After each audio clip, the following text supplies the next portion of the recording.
Anna Fisher, you were just 28 years old and only 5 or 6 years out of medical school when you were selected for astronaut training. What was it that drove you to apply for that job at that time of your life? Well, it was my dream job. It's what I always had wanted to do since I was 12 years old and listened to Alan Shepard's suborbital flight. And it just seemed like a dream that wasn't going to be possible because there weren't a lot of women astronauts. Most of the astronauts at that time were test pilots.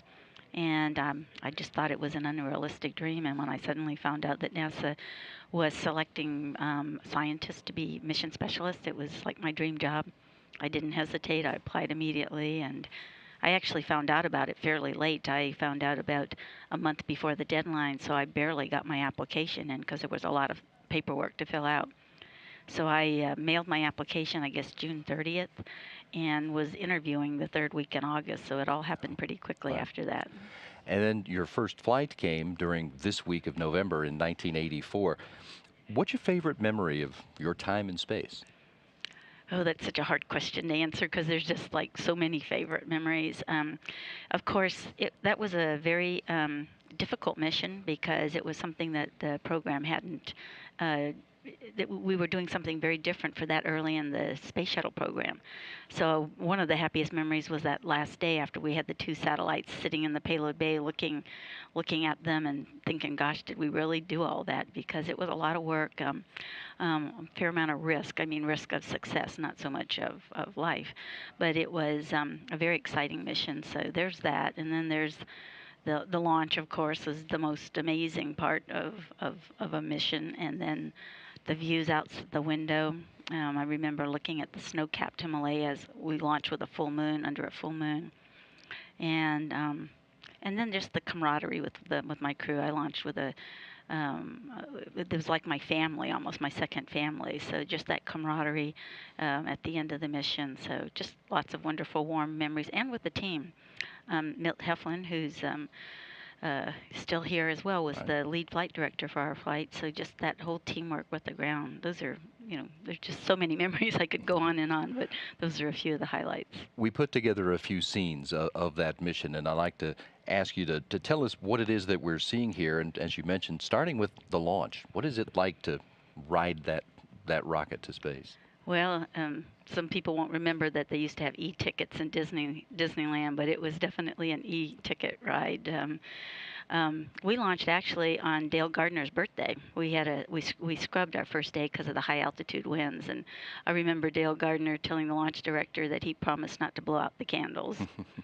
But it was a real exciting ride, and then And to experience weightlessness for the first time? oh, it was just amazing. The first time you get up there, and in 1 second, you go from 3 Gs to 0 G to weightlessness, and the feeling is spectacular. I think you can see my necklace that I'm wearing here that I was wearing on board Mm. that flight.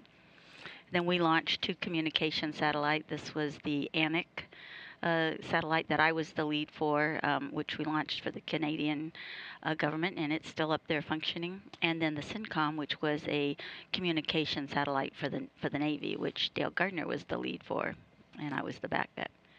Now, many people will remember as the highlights of the mission is the fact that, well, I mean, of course, there was the required grabbing candy. Right. Yeah, this is my favorite scene to show when I'm talking to kids. Mhm. Of course, perhaps not so technical, but still a lot of fun. But it makes the point. Yes. Is the fact that you were going after a couple of satellites.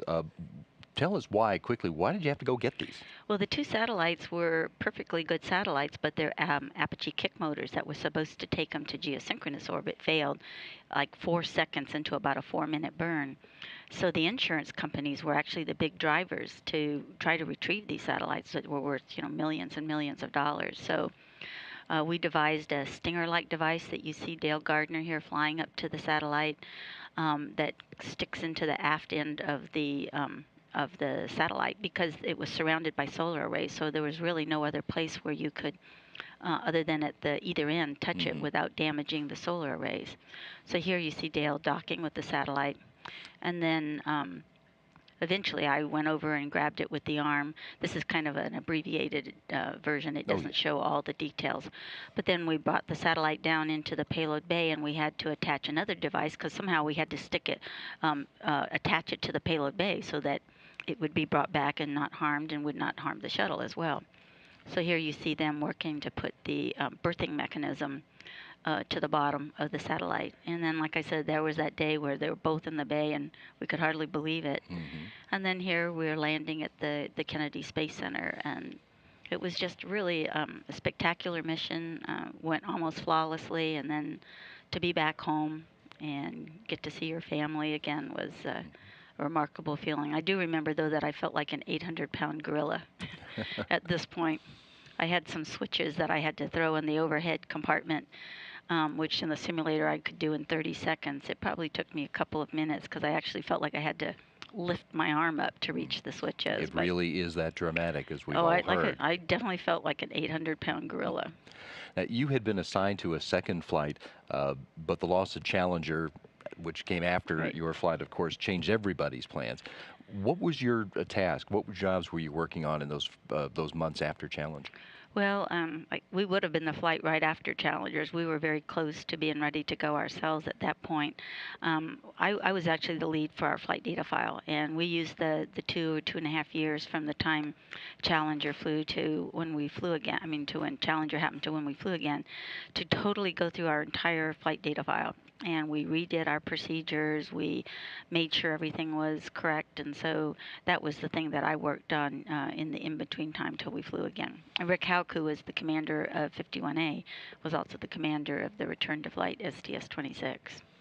Now, when you returned to NASA in the mid-1990s after a leave of absence, your job in the astronaut office was more in the International Space Station program. Explain what it was you were doing at that time. Well, when I should say, I took a 7-year leave of absence. It wasn't really planned that way. It just wound up working out that way to stay home and raise my daughters and spend time with them. So when I came back in 1996, the office was very different. When I left, nobody had computers. When I came back, everybody had their own computer. We weren't to laptops yet, but so it was a very different environment, a very different way of doing business. But one of the things that was interesting was there was nobody left who really remembered what the shuttle program was like at the very beginning. And I think a lot of the astronaut office expectations of where the training should be, where the procedures should be, the level of maturity was a little unrealistic. And so I was able to point out that this is what it's like at the beginning of the program. Everything isn't perfect. So I was able to take that experience and be chief of the space station branch as we were developing the procedures, the training, and so forth for the International Space Station. And I consider that one of the most enjoyable assignments I had at NASA. And it's fun now to see the space station up there because we were just trying to figure out at that time how we were going to do it and how we were going to work with our Russian colleagues and the other international partners. So it was a really fun couple of years.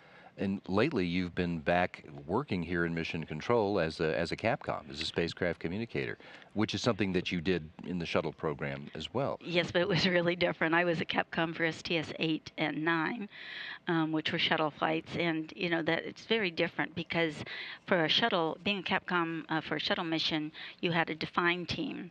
And you all trained together, the ascent team, the orbit team, the entry teams. And so you all knew each other, you knew the crew. Here it's very different with 24/7 operations.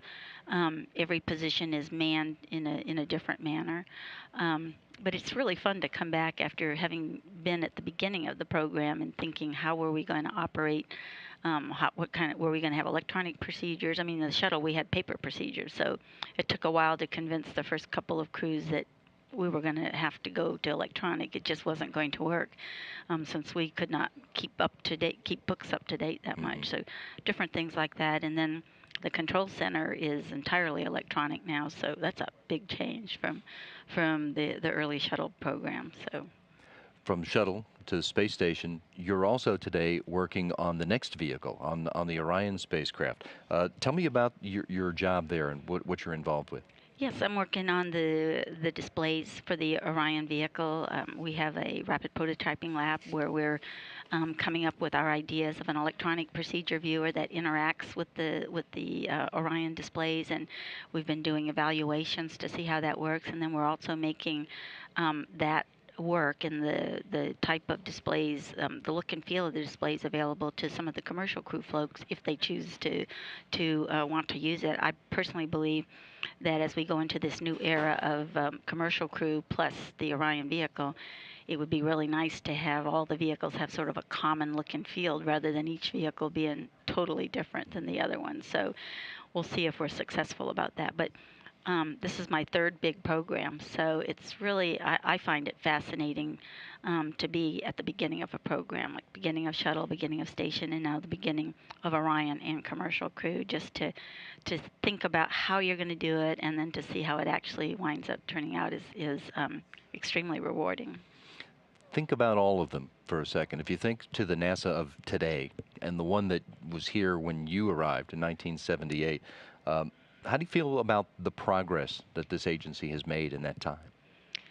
Well, I mean, it's amazing the progress that was made with the shuttle program. I mean, when I first arrived here, we were inventing the procedures, we were inventing the training, and then to see it become such a efficient training organization, and to see the shuttle flying so smoothly and pretty much on time, with a couple of exceptions, that was definitely not the case in the early days.